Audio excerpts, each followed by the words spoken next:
ভুঁড়ি এমন লোভনীয় একটি খাবার, মাছ মাংস রেখে ভুঁড়িটাই বেশি পছন্দ করে। আর আজকে নিয়ে এসেছি গরুর ভুঁড়ি। তো গরুর ভুঁড়ি তো অনেকেই রান্না করেন, সবাই জানে।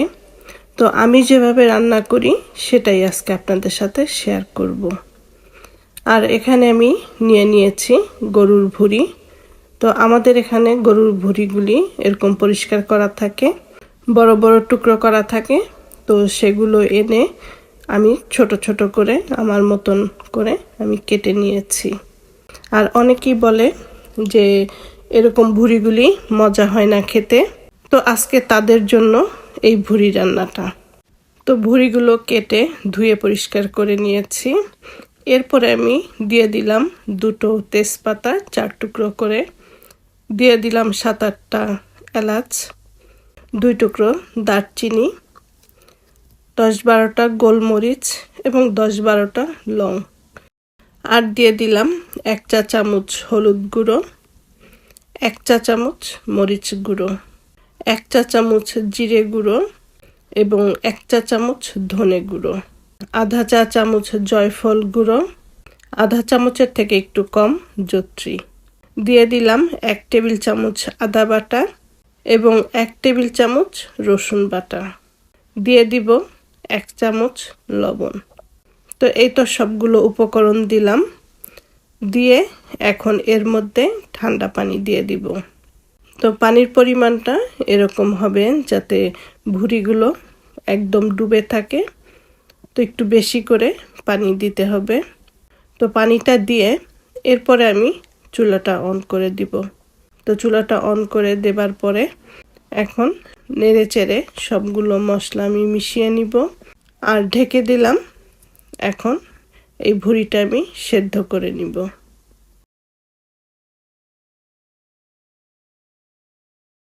2-3 ঘন্টার মতন আমি জাল দিয়েছি ভুঁড়িটা। আর এখন দেখতে পাচ্ছেন পানিটা অনেকটা শুকিয়ে গেছে আর ভুঁড়িটাও সেদ্ধ হয়ে গেছে।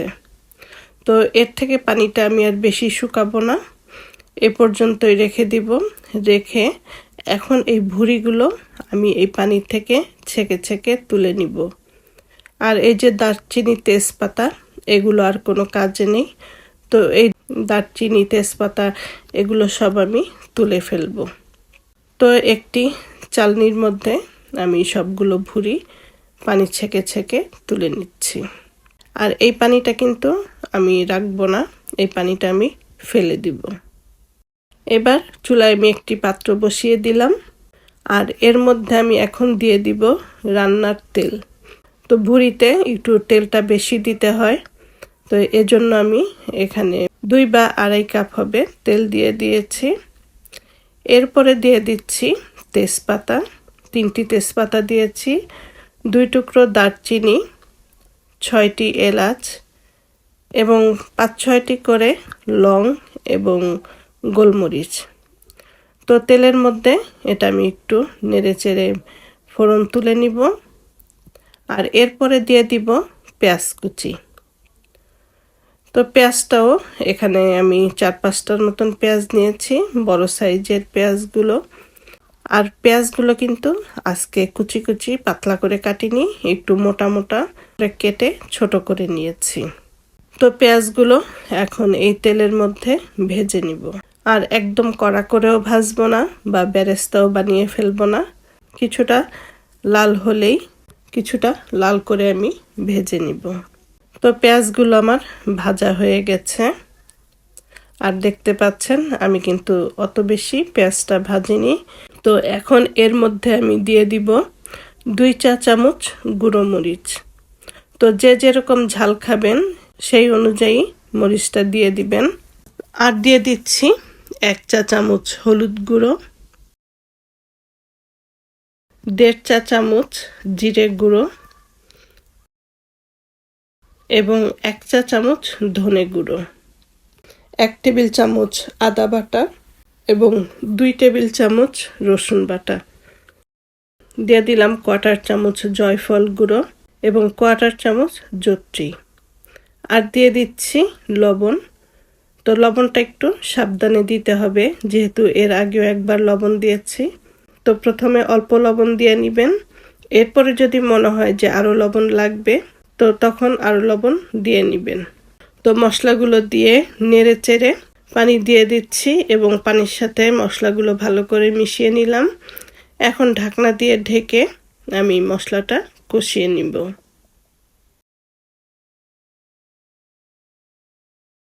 তো মশলাটা আমার কষানো হয়ে গেছে, আর এর আগে কিন্তু আমি আরও কয়েকবার ঢাকনা খুলে মশলাটা নাড়া দিয়েছি, আর নয়তো দেখা যাবে যে মশলাটা লেগে গেছে। আর মশলাটা যদি লেগে যায় তাহলে কিন্তু ভুঁড়ির কোনো স্বাদই থাকবে না।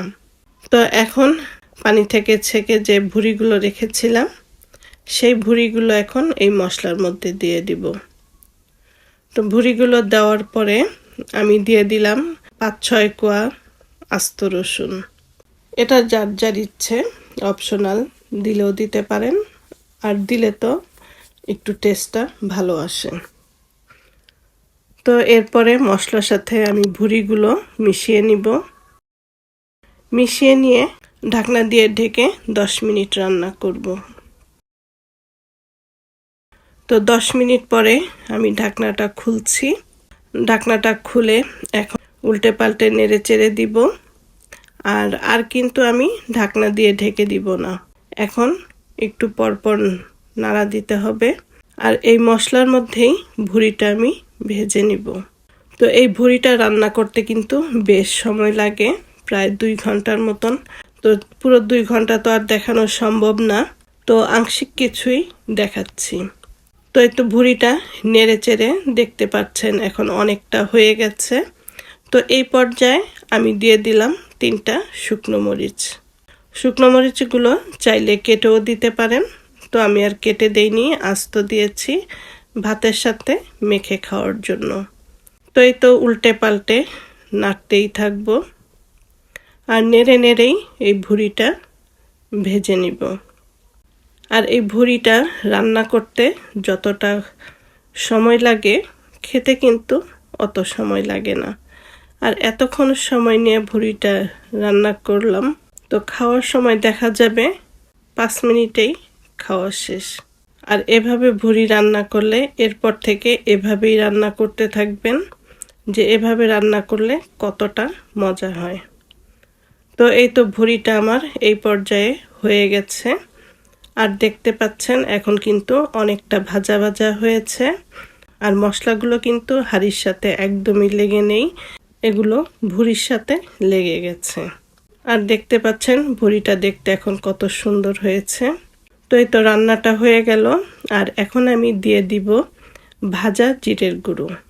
তো 1 টেবিল চামচের মতন আমি ভাজা জিরের গুঁড়ো দিয়ে দিলাম, আর দিয়ে দিব বেরেস্তা, যাতে জিরার ফ্লেভারটা ভুঁড়ির সাথে সুন্দরভাবে মিশে যায়। তো এই তো হয়ে গেল গরুর ভুঁড়ি রান্না। আশা করি রেসিপিটা আপনাদের ভালো লাগবে, আর ভালো লাগলে অবশ্যই স্বপ্নকথা প্যারিস চ্যানেলের পাশে থাকবেন।